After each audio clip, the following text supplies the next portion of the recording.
কলকাতা লিগে ম্যাচ গড়াপেটার অভিযোগ ঘিরে তোলপাড় কলকাতা ময়দান। গ্রেফতার করা হলো খিদিরপুর ক্লাবের ম্যানেজার আকাশ দাসকে। একই সঙ্গে গ্রেফতার করা হলো এই ক্লাবেরই মিডিয়া ম্যানেজার রাহুল সাহাকে। গত বছর কলকাতা লিগে খিদিরপুর বনাম পাটচক্র ম্যাচে গড়াপেটার অভিযোগ ওঠে। শুধু এই ম্যাচেই নয়, আইএফ এর কাছে পরপর ম্যাচ গড়াপেটার অভিযোগ জমা পড়ছিল। এ নিয়ে কলকাতার প্রাক্তন পুলিশ কমিশনার বিনীত গোয়েলের কাছে অভিযোগ জানান আইএফ এ সচিব। এরপর বর্তমান পুলিশ কমিশনার মনোজ বর্মার কাছেও চিঠি দিয়ে অভিযোগ জানানো হয়। দুজন অলরেডি অ্যারেস্ট হয়েছে। সারা ভারতবর্ষে কিন্তু প্রথম কলকাতা পুলিশই এই ব্যাপারে অ্যারেস্ট করলো। বাংলার পুলিশ, কলকাতা পুলিশ একটা সময় বলা হতো যে স্কটল্যান্ড ইয়ার্ড অফ ইন্ডিয়া এবং মেধার দিক দিয়ে সব থেকে এগিয়ে। তারা কিন্তু আবার প্রমাণ করলো যে তারা সত্যি সব দিক দিয়ে এগিয়ে।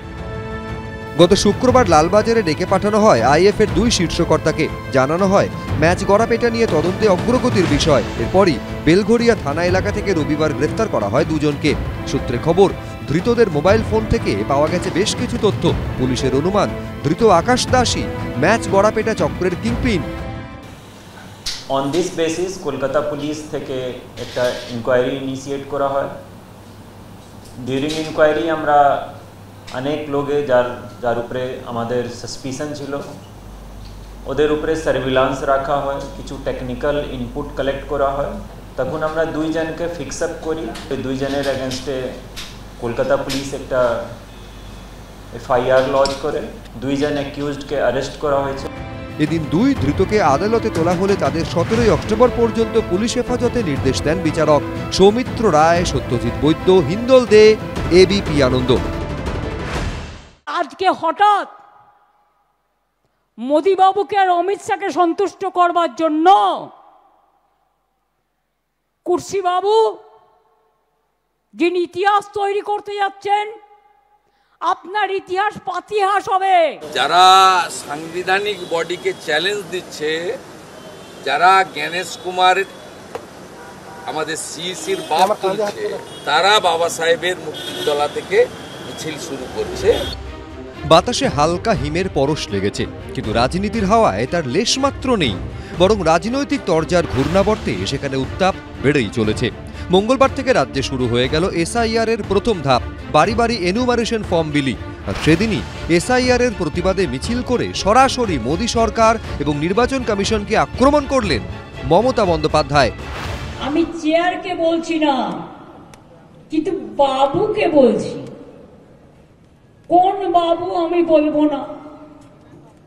প্রথম বাবুও হতে পারে, দ্বিতীয় বাবুও হতে পারে, আবার বাচ্চারা চামচ দিয়ে দুধ খায়, সেই চামচ দিয়ে দুধ খাওয়া বাবুও হতে পারে। আমি কাউকে ইঙ্গিত করে বলছি না। আমি চেয়ারটাকে রেসপেক্ট করি, কিন্তু মনে রাখবেন দালালি করারও একটা লিমিট আছে। আপনারা তো সব চণ্ডী পার করে দিয়েছেন, অত্যাচারের সব সীমা পার করে দিয়েছেন। 21 জুলাই আপনার সুন্দর হিন্দি ভাষণে ধর্মতলায় বলেছিলেন এসআইআর करने नहीं दूंगा, लड़के लूंगा, घेराव कर दूंगा। कहाँ हुआ ममता बनर्जी? हुआ आप क्या करेंगे? आप एसआईआर भी चालू हो गया, 7 फरवरी वोटर लिस्ट भी आ जाएगा और आपका रोहिंग्या और बांग्लादेशी मुस्लिम घुसपैठिया वो कहाँ जाएगा? মমতা বন্দ্যোপাধ্যায়ের মুখে ফের শোনা গেছে মির্জাফর আক্রমণ। मिर्जाफर जी, जब बांग्लादेश अशांति छिलो तो आपने क्या किया? आपने बोला 2024 পর্যন্ত যারা এসছেন তাদের তাড়ানো হবে না। মানেটা কি? তাদের ভোটার লিস্টের নাম ঢোকাবেন? তারা তো এন্টাইটেল নয়। এখন আবার নতুন কথা বলছে নাগরিক। ওরা নাকি নাগরিকের অধিকার দেবে।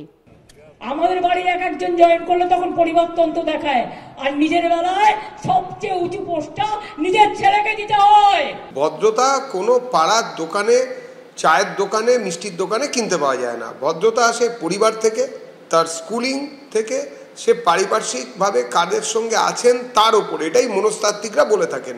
তাহলে এটা দিয়েই মানুষের প্রমাণ যে তিনি কোন জায়গায় আছেন, তিনি কিভাবে এসেছেন, তিনি কোন সমাজের স্তর থেকে আসছেন। মঙ্গলবার এসআইআরের প্রতিবাদে সংবিধান হাতে মিছিলে মমতা বন্দ্যোপাধ্যায়। আর তাৎপর্যপূর্ণভাবে এদিনই মুখ্য নির্বাচনী আধিকারিকের দফতর থেকে জারি করা প্রেস বিজ্ঞপ্তিতে লেখা হয়, ভারতের সংবিধান সর্বোচ্চ, সমস্ত নাগরিক, রাজনৈতিক দল এবং দেশের নির্বাচন কমিশন সংবিধান মেনে চলে।